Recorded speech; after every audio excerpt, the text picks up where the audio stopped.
Now, in a separate video, I talked about that millennials don't really suck and they kind of get a bad rap. They're not nearly as spoiled as you think they are. But what is different about millennials is reality shows and social media. That changed everything in terms of our generation and how we view realities. Reality shows, before, when you had people that were really obscenely, unbelievably rich, like, if we see too much of their lives, like, let's pull a Marie Antoinette and kill them. That's how rich they are.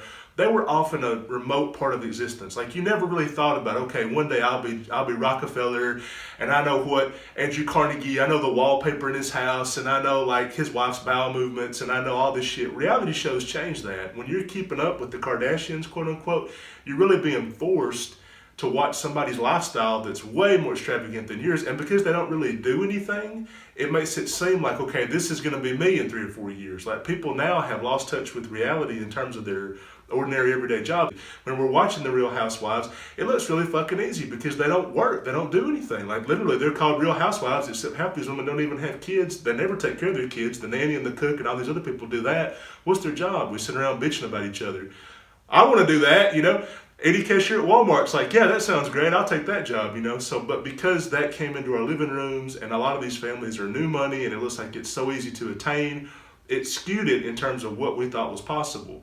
Same thing with social media. Now everything's hype. Social media asks you to be your own hype man in a really weird way. Like, nobody said, oh, I'm working on my empire. You're doing laundry.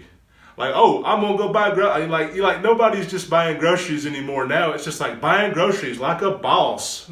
You're just buying eggs or some shit like that. Like, folding laundry like a champion, folding laundry like a boss, and it's just regular shit that everybody used to do, but now it seems larger than life, outrageous.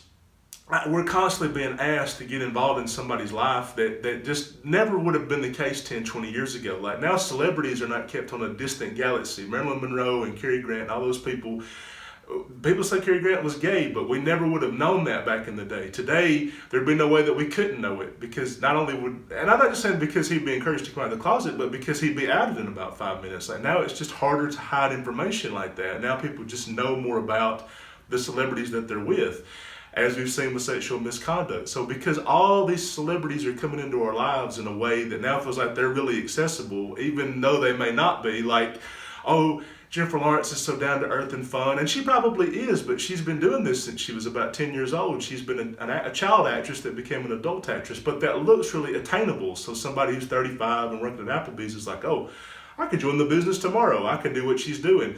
It looks like it's easier, and social media has made it to a case where everything's got to not just be like who you are, it's who you want to be, it's who you can be. Somebody on Twitter, they might get on me and be like, Alabama liberal, how dare you make a crack about whatever it is, whales, obese women, just whoever. People are always getting off on their own farts in that way. And is it that they really are offended, or is it that they want to be the guy who's offended? Because then you can pin a medal on their chest saying, I'm such a good person. Aren't I such a good person that I gave a shit about the transgender humpback whales in a wheelchair that are paraplegic? And Alabama liberal doesn't, and he's a bad guy, and I'm a better person than he is. Even though they didn't really do anything. They didn't really do shit but call somebody out on social media. But that's what social media encourages us to do.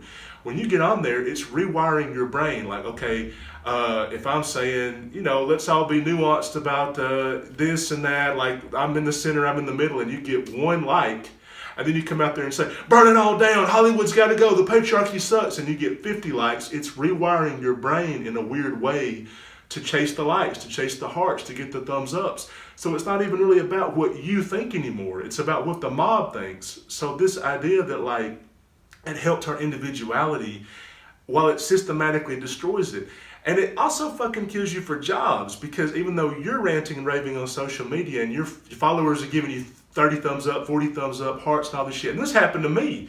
You go in front of an employee or an admissions office or something that may really affect your future or whatever, and they'll be like, why did you say this back in February 2012 about guns and all? And like, they'll ask you some question that it's like, this is none of your business, but you put it out there. You didn't just say it to a friend and then they laughed at your joke. You had to put it out there for all your friends. And thus, in Facebook's Orwellian, never-ending, never get rid of a single scrap of information ever. Like, we're gonna find a fucking political opinion you had when you're 2000, when you were a high schooler, and we're gonna put out there for the world to see. And you're also having to carry around everybody you've ever met. Like, now you have to be like, okay, this kid I went to the Boy Scouts with, here's what he disagrees with me about abortion and all this shit. Like, a relationship that should have died when you were about 8 years old now lasts forever. You're just constantly carrying around, like, Atlas with the world on his back, and you're carrying these people around like your whole life, and it's a little too much baggage and a little too much.